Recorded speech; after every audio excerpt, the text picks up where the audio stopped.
It's never easy. Just try convincing any upper-class, A-list advertising agency to move their headquarters from shiny uptown skyscrapers to here. Welcome to Kasımpaşa. This is the real old inner city, a port and people transit point with its absolute chaos, working shipyards, shady neighborhoods, and angry people.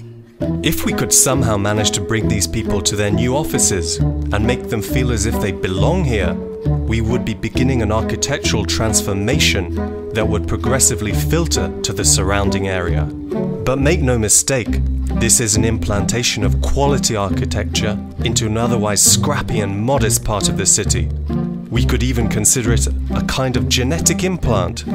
We were planning to introduce the DNA of 160 well-educated and creative people to begin the transformation of their immediate environment.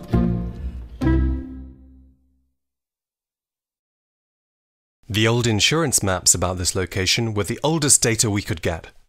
These stone buildings were remarkable for their closeness to the port and the arsenal.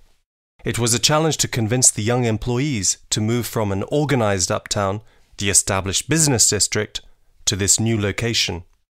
The position where the salt repository is situated is generally formed by big plots of land. Thanks to its location on one of the big road arteries of the city, transportation is comfortable. On the plots beside our own, there were similar-sized old industrial buildings. The building is formed by 4 main stone spaces and 2 galleries, which allow their connection to each other. There is only one facade to the building. The 4 galleries open to reveal the main entrance hall, and all internal traffic can circulate from here.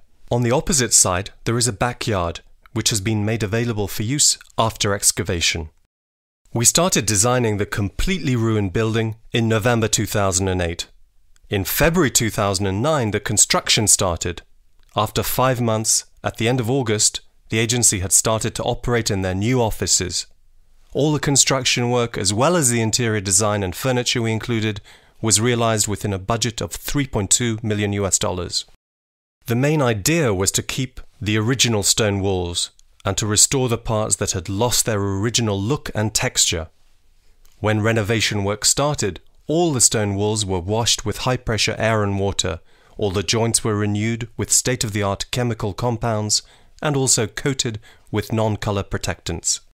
Thus, the restored stone walls became the first architectural layer.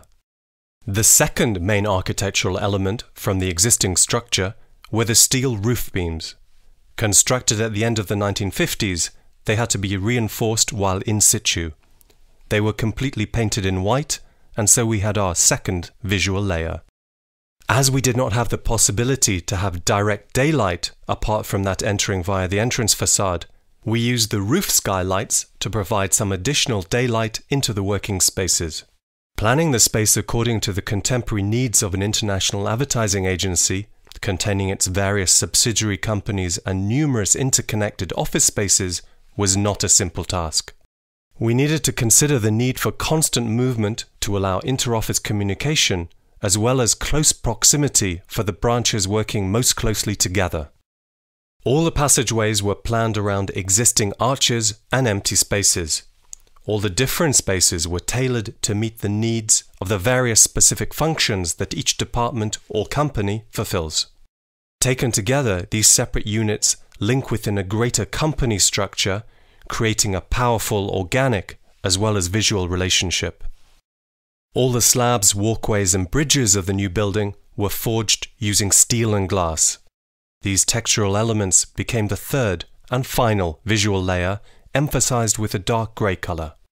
The galleries within the building act very much like streets within the superstructure of the outer building, allowing the traffic within the agency to connect and flow while creating a unity with the bridges and staircases.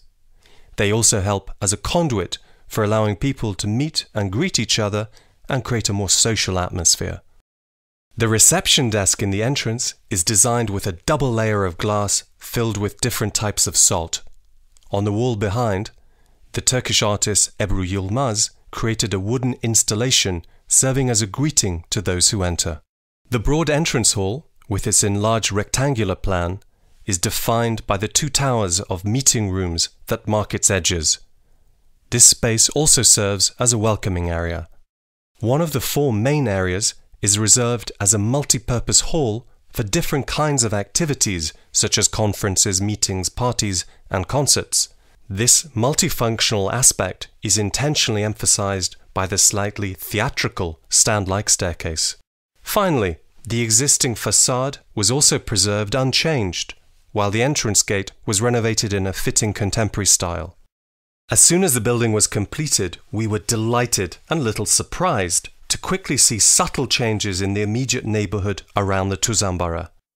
To transmit the spirit of quality architecture was one of our hopes all along. We plan to create a bridge between the old and the new, while also promoting the easy exchange of ideas for a better working environment, all the while maintaining a general concern for the pure aesthetic.